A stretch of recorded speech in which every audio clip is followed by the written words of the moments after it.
Olá, olá, Bestibas! Bom dia, boa tarde, boa noite. Nós vamos trabalhar hoje, nesta aula, com duas frentes de biologia. Primeiramente, a gente vai trabalhar com a frente B, com a parte de ecologia, e depois a gente vai pular para a biologia D, com a parte de botânica, tá bom? Iniciando aqui, nós vamos falar primeiramente sobre a parte de sucessão ecológica. Bem, o que é sucessão ecológica? Sucessão ecológica são as etapas, os eventos que acontecem para a colonização de uma determinada área. Então, geralmente, a gente as classifica em três partes, tá? A primeira parte é a comunidade chamada de pioneira, seguida da comunidade série e depois a comunidade clímax, conforme nós vemos aqui nesse desenho. Você pode reparar que a primeira parte aqui, os pioneiros ou esseses, eles estão aqui numa região muito detonada, muito destruída, então o trabalho deles é colonizar primeiramente isso ali. É eles que vão botar ordem no lugar. A comunidade intermediária ou série já pega um terreno um pouquinho mais preparado e a comunidade clímax é o auge de tudo. Então vamos olhar a característica de cada um. Os organismos pioneiros, eles são os primeiros a chegar no local, eles têm uma taxa de reprodução alta, uma grande produção líquida. O que é a produção líquida, galera? Produção líquida é quando você tem a taxa de fotossíntese menos a taxa de respiração. Ou seja, esses organismos produzem demais. Nesse caso, quem são? São os líquens, são os musgos, são os artrópodes. Esses caras são os primeiros que vão deixar tudo prontinho. Por exemplo, um líquen. Um líquen, quando está localizado sobre uma rocha, ele libera uma substância ali que vai degradar a superfície dessa rocha, né? Liberando muitos minerais para o próximo grupinho usufruir no ambiente daí, tá bom? Então não se esqueça, esse pessoalzinho aqui é casca grossa. Próximo grupo, os intermediários ou séries. Bem, eles são organismos de transição, tá bom? Então eles são um pouquinho instáveis, porém você pode verificar aqui que a vegetação é um pouquinho maior, né? Arbustos, herbáceas são bem maiores que os musgos lá, as briófitas, né? Eles retêm mais umidade entre eles e você vai ter ali então, né, maior quantidade de espécies, maior biodiversidade, sendo assim mais nichos, tá? Mas repare que à medida que você vai aprofundando, vai diversificando, a produção líquida vai ficando um pouquinho menor, né? Eles precisam sobreviver mais, então eles têm que consumir também. Último grupinho. Aqui você tem uma imagem da floresta amazônica. Então essa é a comunidade clímax. Esse aqui é o auge de tudo. Os organismos chegaram ali, se desenvolveram ao máximo, estão explorando tudo que eles podem. Então essa galerinha aqui, essa comunidade é estável, ela vai durar. E aqui, galera, você vai ter muitos nichos, grande diversidade de espécies. Aqui é o máximo que a gente pode usufruir, ok? Então, nesse caso, quando nós temos essas três etapas, o que vai acontecendo à medida que vão acontecendo essas etapas? A biodiversidade sempre vai aumentar. A biomassa, bem, o que é biomassa? É toda aquela matéria orgânica, aumenta também. A taxa de fotossíntese é a quantidade de energia química produzida, né? O número de nichos ali, né?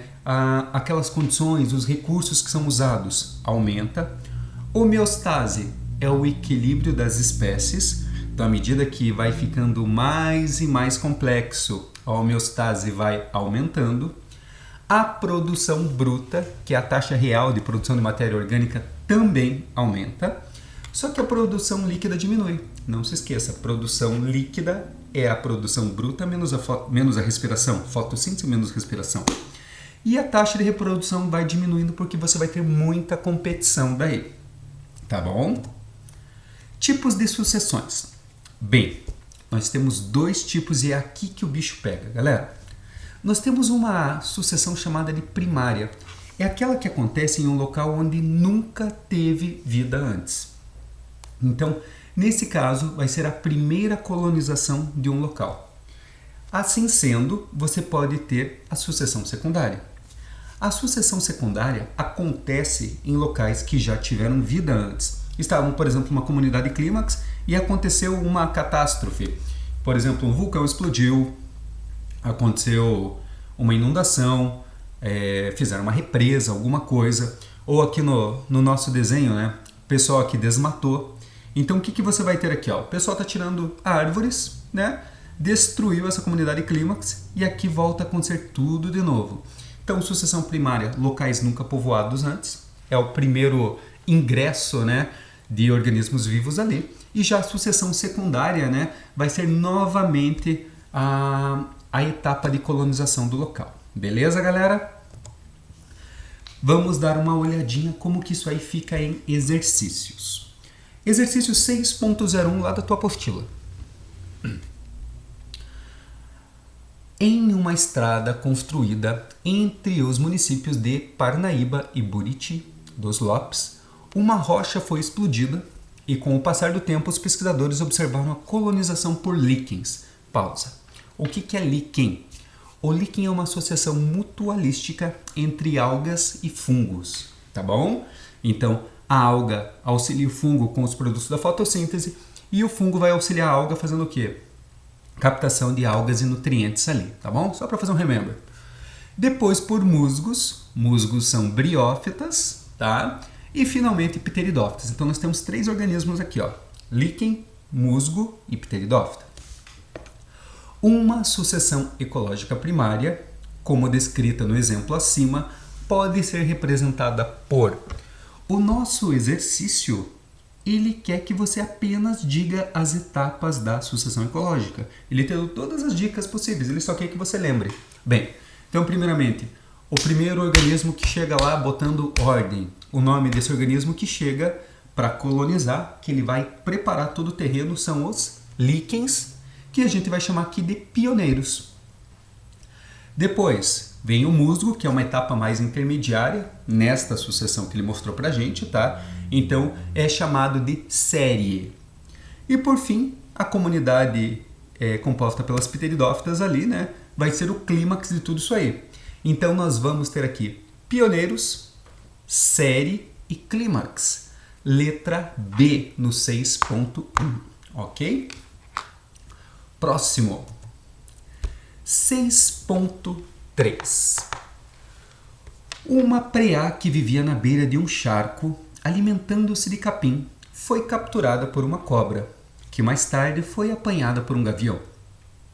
Mas a história poderia ser outra, e o gavião poderia ter caçado um rato ou outra ave. Por sua vez, a cobra poderia ter capturado um passarinho que havia comido um inseto. É interessante ele colocar isso aqui, né? Ele colocou para nós uma cadeia, uma teia alimentar. Suponhamos que o charco onde viva o preá e os outros seres vivos da nossa história, com o decorrer dos tempos, vá lentamente se modificando. O espelho d'água diminua pela progressiva invasão de novas plantas, assoreamento, né? Assoreamento é aquele acúmulo de sujeira nos leitos, e a instalação de plantas mais duradouras, pelo surgimento de novos animais e o desaparecimento de outros. O cenário se modifica e esse fenômeno denomina-se.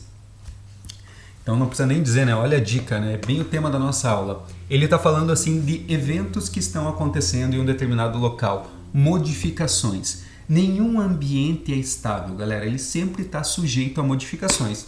Modificações por fatores bióticos e abióticos, é claro que um vai refletir no outro sempre. Então nesse caso aqui, o nosso exercício está trabalhando com quem? Sim, com sucessão ecológica, letra I, ok? 6.6. Bem, nesse caso aqui nós temos acerca das sucessões ecológicas, marque V para as afirmativas verdadeiras e F para as falsas. Ainda bem que ele fala isso, né? Bem, os conjuntos populacionais passam constantemente por alterações abruptas e descontínuas com o passar do tempo. Essas alterações são abruptas? Ela acontece de uma hora para outra? Essa sucessão de eventos acontece de fatores inimagináveis? Só se for uma tragédia muito grande como um vulcão, por exemplo. Nesse caso, não. O negócio é linear, gradativo. Esta primeira é falsa. Segunda. O fim da sucessão secundária sempre resulta em uma comunidade clímax, composta pelas mesmas populações que existiam antes da derrubada. Por exemplo, você tem uma floresta, você precisa derrubá-la e de repente, com o passar do tempo, você vai ter a mesma floresta, as mesmas espécies? Isso é meio óbvio que não, né, pessoal? Então, Falso também. A relação entre produção e consumo em um ecossistema em sucessão é maior que 1. Uou! A relação entre produção e consumo em um ecossistema em sucessão é maior que 1. Sempre, galera, tem que produzir mais do que consumir para você ter sucesso, né? Não tem como estar equilibrado isso aí. Então, verdadeiro. A presença das espécies pioneiras facilita a retenção da umidade, lembra lá do líquen, né? Diminui a temperatura da superfície e a protege contra a ação do vento, certo? Essa é a ideia dos pioneiros, né? Preparar terreno. O pioneiro tem que preparar terreno. Essa está certa. A última. A sucessão primária tem início em ambientes cujas comunidades sofreram grandes perturbações, comprometendo a estabilidade do estágio clímax da sucessão. Peraí, a sucessão primária tem início em ambientes cujas comunidades sofreram grandes perturbações? Não, galera, é sucessão primária. É o primeiro contato dos organismos vivos naquele ambiente. Então, nesse caso, é falso.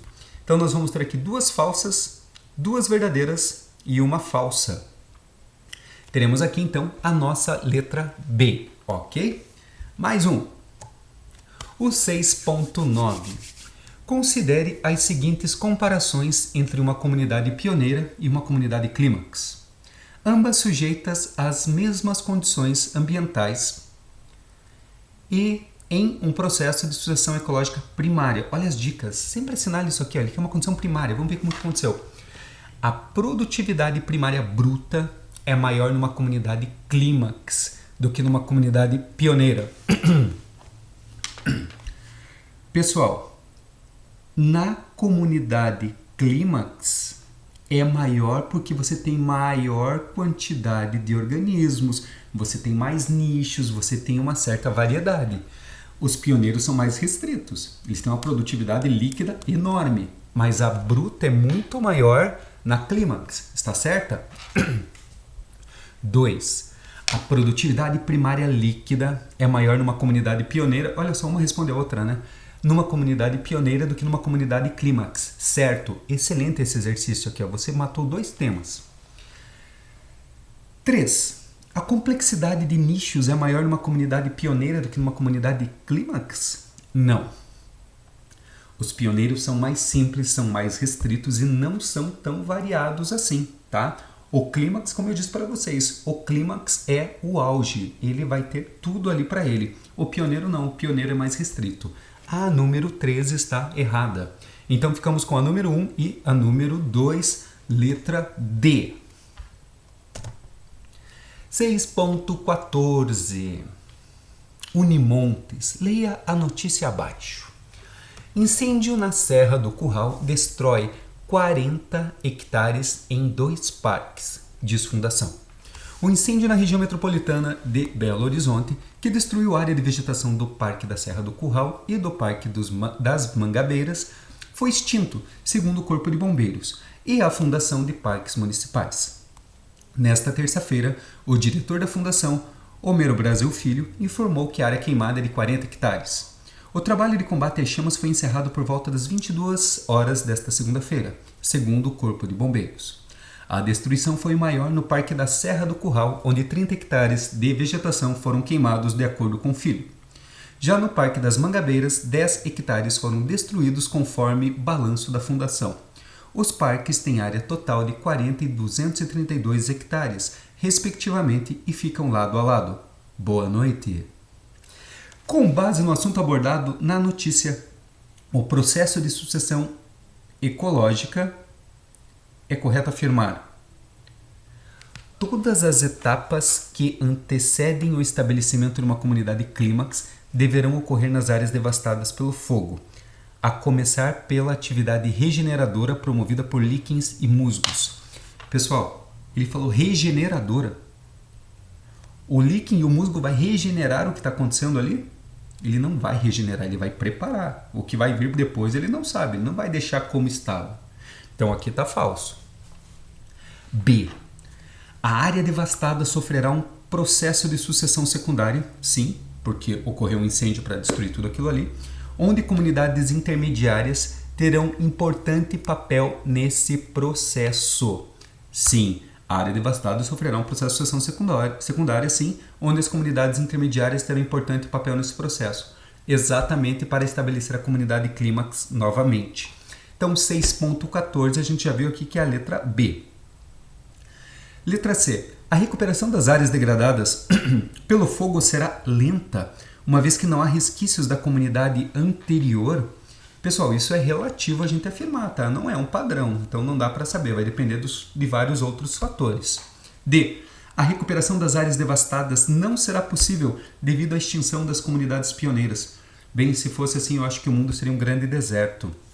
Nesse caso, 6.14, nós vamos ficar com a letra B, ok? Opa, um mais complexo para a gente aqui, o 6.18. Um pesquisador levantou fotos antigas e atuais, entrevistou moradores, analisou imagens de satélites e visitou diversas áreas da floresta amazônica, procurando conhecer os diferentes estágios de sucessão em áreas degradadas e preservadas. Organizou as informações e propôs 3 etapas. Primeira etapa, ilustração da degradação progressiva. Então aqui nós temos 4 fatores, 4 fotos, 4 desenhos, 4 sequências para essa primeira etapa de degradação. A segunda etapa, atividade degradadora.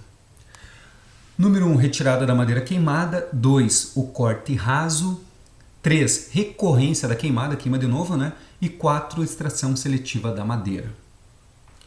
Terceira etapa, características ecológicas da sucessão.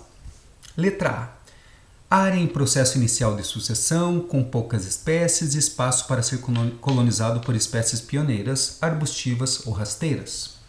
B. Permanência apenas das espécies do subbosque, com solo exposto para colonização por espécies pioneiras, arbustivas ou rasteiras. C. Área com redução de espécies da comunidade clímax, estimulando a sucessão secundária a partir de árvores jovens que compõem o subbosque. E D. Estágio no qual permanecem algumas poucas espécies da comunidade clímax, predominando espécies do subbosque. Assinale a alternativa que apresenta a correlação correta entre ilustração, atividade degradadora e características ecológicas da sucessão. Pessoal, conforme a gente analisa aqui, a gente está vendo que analisar cada item disso aqui vai dar trabalho. Então, o que a gente vai pegar? A gente vai trabalhar isso aqui por exclusão, tá bom? Então, vamos olhar aqui, ó. Todas as alternativas começam com a imagem número 1. Bem, o que está acontecendo nessa imagem número 1 aqui? Você está tendo a floresta bonitona. Mas agora, esta imagem, ela se caracteriza com qual parte da atividade degradadora? Você reparou que de 1 para 2 ocorreu uma diminuição? Sim. Nesse caso aqui, ó, não é retirada da madeira queimada, porque não foi queimado aqui.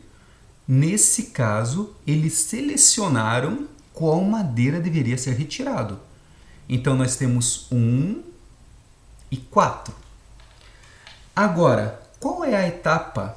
Qual a alternativa da terceira etapa se encaixa melhor?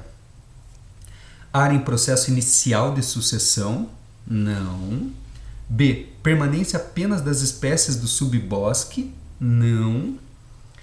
C. Área com redução de espécies de comunidade clímax? Essa era a comunidade clímax, foi diminuído.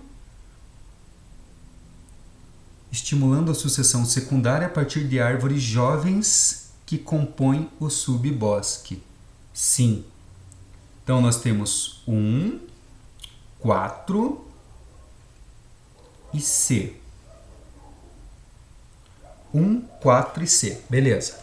Agora a gente vai analisar o resto das alternativas, ver se faz sentido, A etapa 2, ela seria a retirada da madeira queimada. Sim.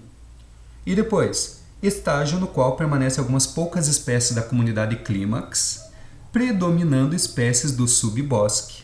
Sim, correto. 3. Recorrência da queimada, voltaram a queimar, ok. Permanência apenas das espécies do subbosque. Com solo exposto para colonização por espécies pioneiras, arbustivas e rasteiras. Pioneiros agindo novamente, ok. E a 4? A 4, corte raso, é o corte baixo, sim.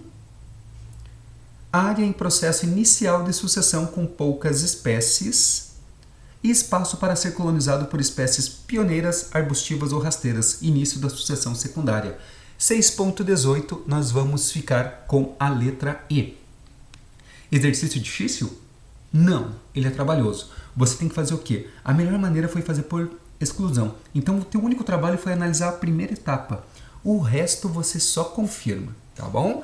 Então, essa é a parte que eu deixo para vocês, sucessão ecológica. Um assunto fácil, tá? É um assunto bem tranquilão. Faz teu resuminho aí, sucessão ecológica, 3 partes. Não esqueça a característica marcante de cada um, tá bom? E se você precisar, grita aqui para nós. Agora, vamos para a biologia D. Pessoal, nós vamos iniciar agora na biologia D o estudo da organologia vegetal. Organologia vegetal é o estudo dos órgãos e a planta tem 2 tipos de órgãos, tá? Os órgãos vegetativos, raiz, caule e folha, e os órgãos reprodutivos, flor, fruto e semente. Repetindo, órgãos vegetativos, raiz, caule e folha, e órgãos reprodutivos, flor, fruto e semente. O intuito da aula hoje é começar o assunto raiz. Bem, o que você deve saber da raiz? Bem, o principal você já sabe, né? A raiz é um órgão que serve para fixar a planta, ela faz a absorção, então fixação, absorção, e a raiz também pode fazer reserva, sim, ela pode reter alguns nutrientes ali, né? Inclusive pode reter até amido. Nesse caso, geralmente a raiz cresce em direção ao solo. Como ela cresce em direção ao solo, na maioria das vezes, nós dizemos que ela tem geotropismo positivo. Bem, o que é geotropismo? Quebra o nome para mim? Geo é terra, tropismo é caminho. Como ela está crescendo em direção ao solo, que é o seu estímulo, está indo a favor do estímulo, é um estímulo positivo, então geotropismo positivo é isso. Porém, repare, como ela cresce em direção ao solo, ela está indo contra a luz. Ir para a luz, caminho da luz, seria o fototropismo. Como ela vai a favor do solo e contra a luz é negativo. Então a raiz tem geotropismo positivo e fototropismo negativo, ok? Quais são as partes de uma raiz? Bem, lá na aulinha de meristema primário, quando eu falei de caliptrogênio, eu falei para vocês assim, né? Os meristemas são localizados nas regiões apicais e subapicais. No caso, uma região subapical, o meristema está guardadinho aqui dentro e o ápice vai ser a coifa. A coifa é uma camada de proteção. A coifa está protegendo os meristemas contra o atrito, tá? Não se esqueça que essa coifa pode acontecer em plantas aquáticas, sendo um pouquinho maior também. Se você tem uma coifa protegendo o meristema, galera, qual que é a função de meristema? Crescimento. Então, pela lógica, após a coifa, você tem que ter uma zona de alongamento ou zona lisa. É aqui que a raiz está crescendo. Em seguida, você tem a região pilífera, que tem os pelos para absorver a água e os sais minerais, né? Fazer a seiva bruta, aquele suco. Em seguida, você tem uma zona para fixar melhor essa raiz no solo, que nós chamamos de zona suberosa. E mais acima, aqui, você vai ter a região de transição da raiz com o caule, que nós vamos chamar de colo. Então, coifa, proteção, meristema, que faz o crescimento, a zona de alongamento. Você vai ter a zona pilífera, ou zona de absorção, a região suberosa, que tem as raízes secundárias, e a região do colo, que é a transição de caule, tá, para raiz. Beleza. Bem, a partir de agora a gente entra em classificação. Então nós vamos ver os tipos de raízes e suas principais características, ok? Primeiramente, nós vamos trabalhar a primeira parte aqui com raiz terrestre, aquelas raízes que estão enterradas no solo. Então você vai ter o primeiro caso, raiz axial ou pivotante. Pessoal, raiz axial você vai lembrar de matemática. Olha só que relação. A matemática trabalha com gráficos, né? Quando você tem os gráficos lá, você tem geralmente dois eixos, o eixo X e o eixo Y. Eixo significa axon, então por isso que é uma raiz axial. É uma raiz que tem eixo principal. Esta raiz tem um eixo principal e a partir desse eixo principal saem as raízes secundárias. Quem tem raiz axial pivotante? Gimnospermas, pinheiro, por exemplo, ou as angiospermas dicotiledôneas. Peraí, eu consigo classificar uma planta olhando a raiz dela? Sim, essa é a ideia. O outro tipo de raiz, raiz fasciculada ou cabeleira, que é esta raiz aqui. Essa raiz é caracterizada por não ter eixo principal, galera. Ela é toda esparramadinha, mas ela é curtinha. Isso aqui é padrão de monocotiledônia. Então anota aí. Raiz fasciculada monocotiledônia, raiz axial dicotiledônia e gimnosperma. Essa raiz aqui ela tem uma capacidade muito legal, galera, que ela tem capacidade de ficar emaranhada com outras muito próximas. Então quando você tem a grama, que é uma monocotiledônia, as suas raízes ficam uma emboladinha no lado da outra. Eles usam isso como rede orgânica. Como? Se você tem um barranco, um morro, etc., e plantar grama, por exemplo, essas raízes auxiliam a segurar um pouquinho da terra, tá? Então, geralmente, quando você vê assim na Serra do Mar, alguma coisa, o pessoal tirou árvores, geralmente eles plantam grama para segurar o morro, para não cair tudo com a chuva, tá? Raiz tuberosa. Muito importante essa aqui. Galera, a raiz tuberosa é aquela raiz que vai armazenar nutrientes, que você pode ingerir. Então, nós temos aqui uma cenoura, você tem a beterraba, você tem o rabanete, você tem a mandioca, tá? Então, tudo isso aí são raízes que guardam nutrientes, reserva de amido. Só lembrar, né? Parênquima, lembra? Parênquima amilífero. Só uma coisinha, galera. A batata doce é uma raiz tuberosa. A batata inglesa, aquela gostosinha de comer com porção, não. Eu explico na próxima aula por quê, tá? Partindo agora para as raízes aéreas. Pessoal, a raiz aérea é aquela raiz que fica exposta acima do solo. Totalmente ou ao menos uma parte dela. Então aqui, o primeiro caso, nós temos as raízes suporte ou escoras. Você está vendo aqui, você tem a plantinha e aqui estão as raízes suporte ou escoras. Mesmo caso essa aqui de baixo. Vamos explicar. Primeiramente, que planta é essa aqui? Esse aqui é o milho. Mas você bem sabe que o milho é uma monocotiledônia. Se o milho é monocotiledônia, ele tem raiz fasciculada? Sim. Só que o que vai acontecer? Como o milho é uma planta de um porte um pouco maior, as suas raízes fasciculadas são muito pequenas. Então, se você chegar no lado de um pé de milho e empurrá-lo, a tendência é ele tombar. Então, ele emite essas raízes aqui, suporte ou escoras, justamente para aumentar um pouquinho da área de contato dele com o solo. Ele vai dar mais estabilidade para a planta, tá bom? Então, uma planta pode ter mais de uma raiz, sim. Aqui embaixo, você tem plantas de mangue, regiões pantanosas, regiões lodosas, e essas raízes secundárias aqui, elas estão dando um apoio justamente para essa planta, nesse banhado, nesse lodo, ela não tombar, porque você pode ver que são árvores de um porte muito maior, tá bom? Então, raiz suporte ou escora, ela tem a ideia de aumentar a área de contato com o solo, tá? Mais uma aqui, outro tipo de raiz aérea, a raiz respiratória ou pneumatóforo. Essa aqui é padrão de mangue. O que vai acontecer? Quando eu iniciei o assunto de raiz para vocês, eu falei assim, a raiz tem o geotropismo positivo, então ela cresce em direção ao solo. A raiz respiratória, ou pneumatóforo, ela é uma exceção, ela não faz isso. A raiz respiratória, ela cresce em direção oposta. Então nós podemos dizer que a raiz respiratória tem o geotropismo negativo. Por que ela faz isso?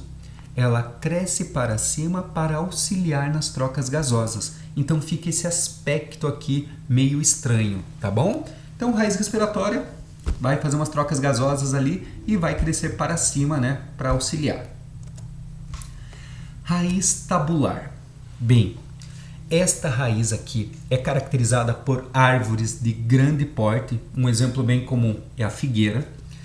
E esse aspecto de tábua aqui, que dá origem ao nome, é bem interessante porque essa planta tem essa raiz não apenas para sustentar toda essa massa do vegetal, mas essa raiz com esse aspecto, ela tem muita lenticela. O que é lenticela? Bem, volta lá na aula de tecidos adultos de revestimento. Lenticela é uma especialização do suber. O suber é essa casca do vegetal, né, pluristratificada e morta. A lenticela são fissuras que auxiliam a planta nas trocas gasosas. Então, nesse caso, a raiz tabular, além de sustentar toda essa plantinha, ela vai fazer troca gasosa também, tá bom? Raiz cintura. Olha que interessante. Pessoal, a raiz cintura é uma raiz que se desenvolve abraçando outra planta. Ela precisa de um suporte. Só que tem uma dica muito importante, ela merece um asterisco gigantesco aqui. A raiz cintura não é parasita. O que acontece? Essa planta ela só se apoia num outro substrato, numa outra planta, só para garantir a sua luz ou até a sua coleta de água no caso de uma chuva. Então essas aqui são as plantas epífitas que vivem sobre outras. Nesse caso aqui, para elas conseguirem água, por exemplo, elas têm um tecido chamado velame, que ele parece uma esponja. Quando chove um pouquinho, esse velame acumula água para essa planta ficar se hidratando durante um período de tempo, tá? A minha dica, raiz cintura não é parasita, ela só quer um pouquinho de suporte, tá? Raiz estrangulante. Couto, então essa é parasita. Não, também não é parasita. A raiz estrangulante, ela é uma raiz que cresce ao redor de uma outra planta, só que ela tem um problema aqui. Ela emite essas raízes e essas raízes começam a engrossar. Elas têm um crescimento secundário. Consequentemente, infelizmente, esse crescimento secundário, ele aperta a planta de baixo. E quando ele aperta, ele estrangula esta planta e o fluxo de seiva vai sendo impedido. Então, em alguns casos, você pode ter a morte da planta que está por baixo, mas não foi por parasitismo, tá? A definição de parasitismo é outra que a gente vai ver daqui a pouquinho. Raiz grampiforme. Essa raiz é muito curiosa, que ela é uma raiz com poder adesivo. Então é comum das plantas trepadeiras, e aqui nós temos um exemplo da era. Quando esta raiz cresce, ela toca o substrato e ela tem uma adesão. Então, se você chegar numa planta como essa e tentar puxá-la, às vezes você arranca até o substrato, porque o poder de adesão dela é muito forte. Ok? Raiz grampiforme, poder de adesão. Aqui estão as verdadeiras parasitas, as raízes sugadoras. Pessoal, a raiz sugadora ou austório. Austório é o nome que nós damos para a raiz que penetra numa outra planta. Bem, o que é um parasita para começar? Parasita é um indivíduo que vive à custa de outro e causa prejuízo. Essa é a ideia. Indivíduo que vive à custa de outro e causa prejuízo. Aqui nós vamos ter duas situações, tá? Nós temos a erva de passarinho, bem comum, e o cipó chumbo. A erva de passarinho ela é classificada como uma hemiparasita. O que é hemiparasita? É um tipo de parasita que, quando ele penetra na planta hospedeira, ele vai sugar a seiva bruta.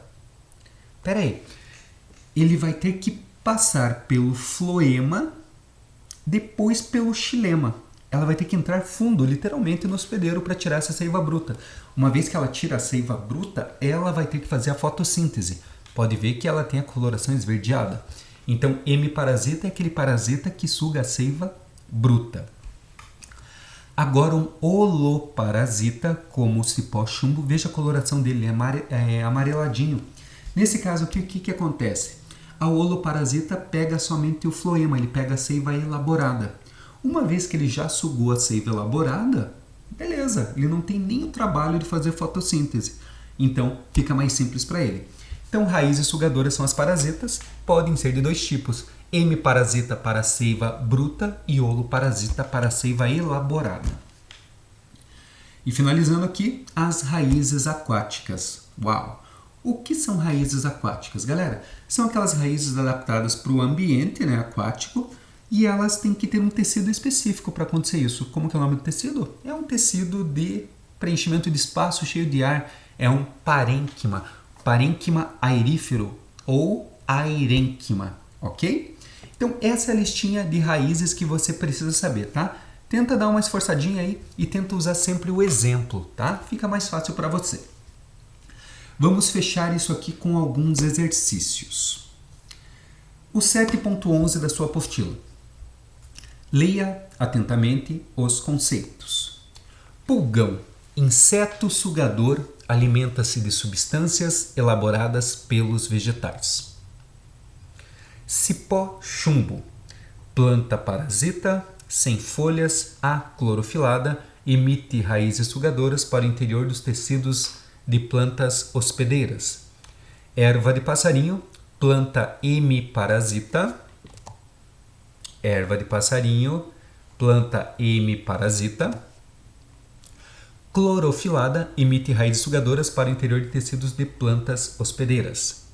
Baseando-se nesses conceitos, pode-se dizer que, provavelmente, o pulgão introduz seu aparato bucal diretamente em vasos do xilema do hospedeiro. Pessoal, seria notável se a gente conseguisse imaginar essa cena.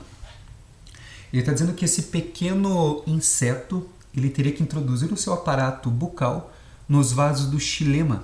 Xilema é o vaso condutor de seiva bruta, é o vaso mais interno. E esse bichinho ele teria que literalmente atravessar uma grande gama de tecidos. Então, falso, né? Sabemos que não é bem assim. E o que ele ia ganhar sugando seiva bruta, né? É bem melhor a seiva elaborada que já tem aqueles açúcares da fotossíntese. Letra A, falsa. B. O pulgão introduz seu aparato bucal em vasos do floema, seiva elaborada. Perfeito. Letra B tá bonitinha, né? Mas vamos olhar as outras. As raízes do cipó chumbo buscam a seiva elaborada do hospedeiro, emitindo raízes até o xilema. Cipó chumbo, seiva elaborada, xilema. Xilema é seiva bruta. Então, tá errado. D. As raízes do cipó chumbo retiram apenas água e sais minerais do hospedeiro. Se ele tira apenas água e sais minerais, ele está falando aqui que ele é aclorofilado. Ele vai ter que fazer a fotossíntese, então não bate essa conta. Falso. E a erva de passarinho, por ser hemiparasita, não realiza a fotossíntese e retira os carboidratos do xilema do hospedeiro. O xilema é o vaso condutor de seiva bruta, mais uma vez. Ele está repetindo esses erros várias vezes. Então, 7.11, nós vamos ficar com a alternativa B. 7.15. Analise a figura a seguir e responda a esta questão. Aqui ele está falando sobre a flor do mangue, uma foto da década de 70. A obra A Flor do Mangue faz alusão às plantas de hábito arbóreo típicas do mangue. Com base nos conhecimentos sobre essas plantas, considere as afirmativas a seguir. Número 1. Nesse caso, galera, quando vai falar de mangue, você tem que lembrar, né? Mangue, terreno lodoso. Possuem raízes escoras como adaptação ao solo instável para a sustentação do vegetal. Plantas de mangue fazem isso, certo? 2. Suas raízes realizam trocas gasosas diretamente com o ambiente aéreo como adaptação a um solo pobre em oxigênio. Sim, a matéria orgânica presente no mangue ali vai fazer com que as raízes cresçam para cima para facilitar a troca gasosa. Correto? 1 e 2, ok. 3. Possuem raízes com baixo potencial osmótico de sucção celular, gastando energia para absorver água do solo salgado. Em nenhum momento nós falamos isso aí, né? A planta não precisa de todo esse trabalho. Falso.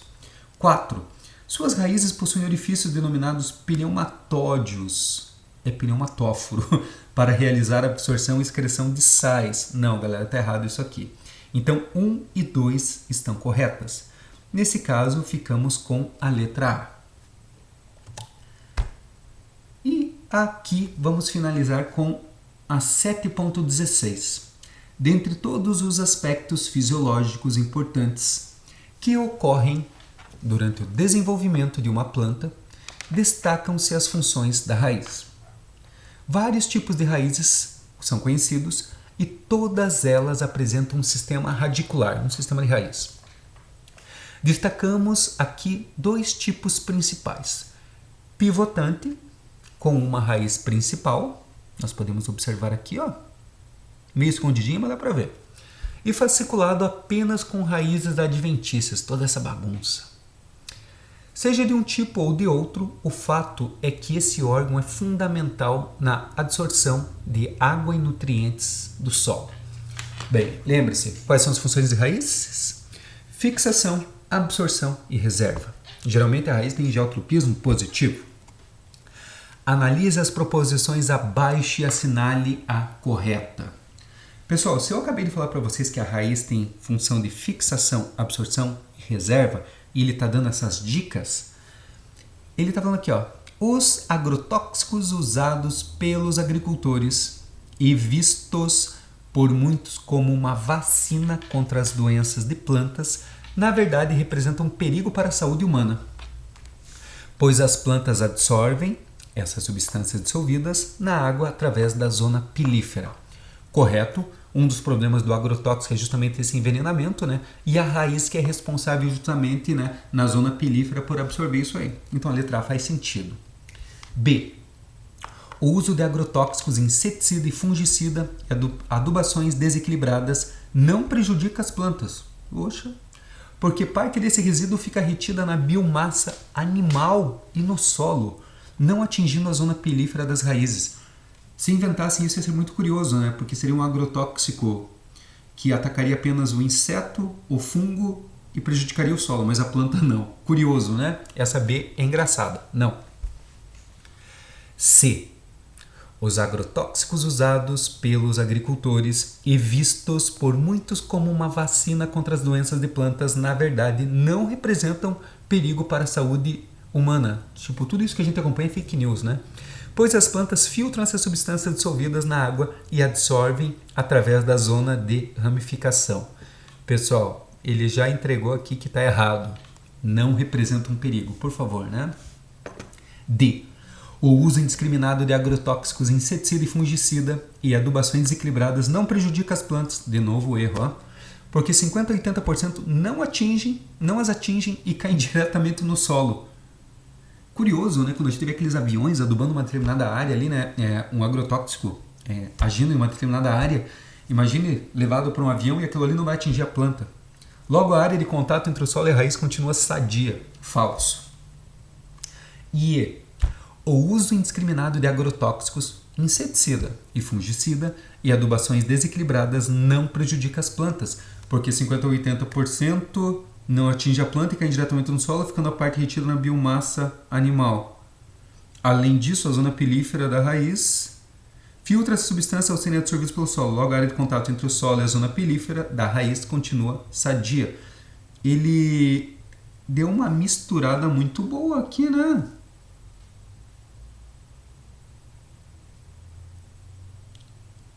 Bem, mais uma vez que ele misturou tudo isso aqui, está errado. A mais fácil da gente ver é a letra A, porque o resto aqui ele fez uma grande salada com a mesma coisa. Não é uma questão difícil, ele tentou levar a questão por um jeito e depois jogou para o outro, né? Ele pegou a botânica e misturou com a ecologia. 7.16, ficamos aqui com a letra A. Beleza, galerinha? Esse aqui é o recado de hoje, então. Nessa aula pegamos ali um pouquinho, né, da ecologia com a sucessão ecológica e finalizamos um pouquinho aqui com a organologia, a parte da raiz na botânica, ok? Se você tiver alguma dúvida, por favor, entre em contato aí, tá bom? Um bom estudo a todos vocês. Tchau, pessoal!